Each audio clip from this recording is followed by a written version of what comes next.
প্রিয় শিক্ষার্থীরা, আজকে আমরা শিখব কিভাবে মাইক্রোসফট ওয়ার্ডকে অ্যাক্টিভ করতে হয়। আমরা মাইক্রোসফট ওয়ার্ড খুলব। আমরা কিভাবে বুঝবো মাইক্রোসফট ওয়ার্ড অ্যাক্টিভ না ইনঅ্যাক্টিভ? আমরা যখন মাইক্রোসফট ওয়ার্ড খুলব, খোলার পরে যখন আমরা একটা ব্ল্যাঙ্ক সিট নিব, অফিস ইনঅ্যাক্টিভ দেখা যাচ্ছে, this copy Microsoft is not activated, অর্থাৎ উপরে দেখা যাচ্ছে ওয়ার্ড প্রোডাক্ট অ্যাক্টিভেট ফেইল।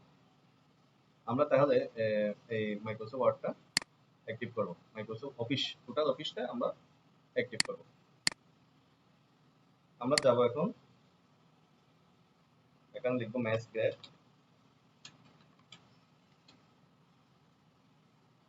এরপর যাব মাইক্রোসফট অ্যাক্টিভেশন স্ক্রিপ্ট, দেন আমরা যাব হচ্ছে এখানে দেখা যাচ্ছে how to active Windows office extended update.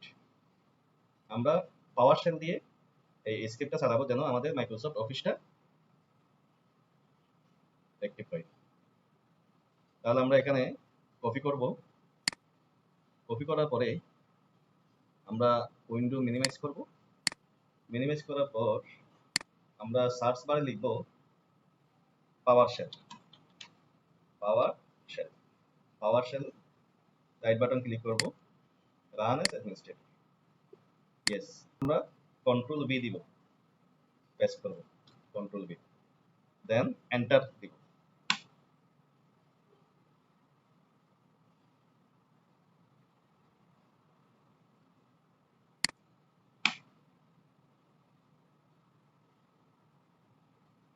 আমাদের মাইক্রোসফট অফিস অ্যাক্টিভেশন প্রসেস শুরু হয়ে গেছে। অ্যাক্টিভ করার জন্য একটা উইন্ডো আসছে, এখানে বলতেছে অ্যাক্টিভেশন মেথড। আমরা কি অ্যাক্টিভ করব? আমরা অফিস, মাইক্রোসফট অফিস অ্যাক্টিভ করব। তাহলে কিবোর্ড থেকে 2 প্রেস করব, 2। এরপর আমাদের বলতেছে ইনস্টল হোপ অফিস অ্যাক্টিভেশন। হ্যাঁ, তাহলে আমরা ইনস্টল হোপ অফিস যেহেতু আমরা অ্যাক্টিভেশন করব, তাহলে সিম্পলি 1 প্রেস করব।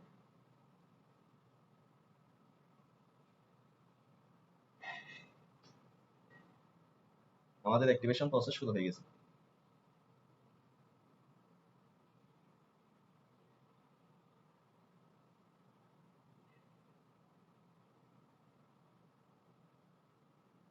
এখানে দেখতে পাচ্ছেন office is permanently activated, press any কি টু গো ব্যাক। তার মানে আমরা যে কোনো একটা কি প্রেস করব, আমরা এখান থেকে কেটে দিব। এখন আমরা ওয়ার্ড যখন বলবো Microsoft Word accept the licence agreement দেখা যাচ্ছে, দেন আমরা অ্যাকসেপ্ট করব। অ্যাকসেপ্ট করলে এখানে দেখা যাচ্ছে আমাদের ওয়ার্ড এখন অ্যাক্টিভ আছে। আগে এখানে একটা লেখা দেখতে পাচ্ছিলাম, সেটা হচ্ছে ওয়ার্ড অ্যাক্টিভেশন ফেইল। এখন আমরা লিখতে পাচ্ছি